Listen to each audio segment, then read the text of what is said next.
الحمد لله وحده والصلاة والسلام على من لا نبي بعده أما بعد فأعوذ بالله من الشيطان الرجيم بسم الله الرحمن الرحيم لقد كان لكم في رسول الله أسوة حسنة صدق الله العظيم وقال النبي صلى الله عليه وسلم إنما بعثت معلما أو كما قال عليه الصلاة والسلام. سامعین محترم، آج آپ حضرات کے سامنے سیرت النبی صلی اللہ علیہ وسلم کے موضوع پر لفظ شائع کرنے کی سعادت چاہتا ہوں. سامعین محترم، ویسے تو سیرت کا معنی لغت میں کسی کارکردگی یا کچھ ناموں کا احاطہ کرنے کے آتا ہے، لیکن آج تک کوئی محدث، کوئی مفکر، کوئی مورخ، کوئی مفسر، کوئی مورخ ایسا پیدا نہیں ہوا جس نے آپ صلی اللہ علیہ وسلم کا سیرت کا احاطہ کیا ہو. چنانچہ میں وقت کی نزاکت کو مد نظر رکھتے ہوئے سیرت کے چند پہلوؤں پر روشنی ڈالنا چاہتا ہوں.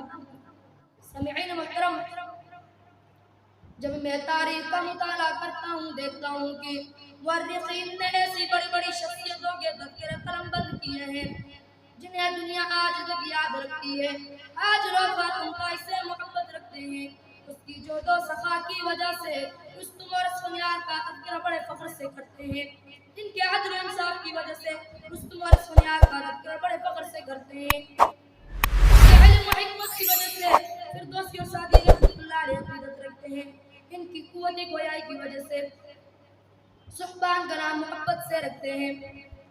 سامعین محترم، سارے کمالات رب کائنات نے بیک وقت حضور صلی اللہ علیہ وسلم میں جمع کر دیے تھے. قاسم العلوم الخیرات حضرت مولانا قاسم نانوتوی رحمۃ اللہ علیہ فرماتے ہیں، جہاں کے سارے کمالات تجھ میں ہیں، جہاں کے سارے کمالات تجھ میں ہیں، تیرا کمال کسی میں نہیں مگر دو چار.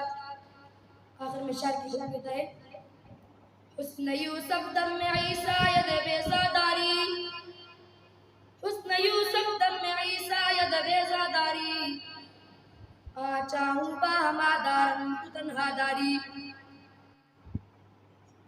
کس نے ذروں کو اٹھایا اور صحرا کر دیا، کس نے ذروں کو اٹھایا اور صحرا کر دیا، کس نے قطروں کو ملایا اور دریا کر دیا.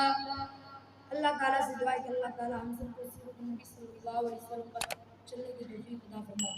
وآخر دعوانا